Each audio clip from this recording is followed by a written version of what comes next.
Hey everyone, want to animate images with Pika AI? In this video, I'll show you how to turn a static image into an animated video step by step. First, open your web browser and go to the Pika AI website. Sign in to your account or create one if you're new to the platform.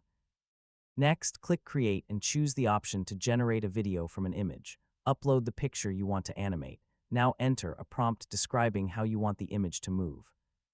You can describe camera movement, character actions, lighting, or visual effects for better results. Next, adjust the available settings, such as video length, aspect ratio, quality, or animation style. Click Generate and wait while Pika AI creates the animated version of your image. This may take a few moments depending on the complexity of your request. Once the animation is ready, preview the video and make changes to your prompt or settings if you want a different result. When you're satisfied, download your animated video or share it directly from the platform if sharing options are available. And that's how you animate images with Pika AI.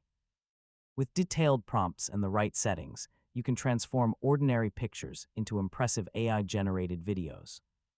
Thanks for watching, and don't forget to subscribe for more easy technology guides.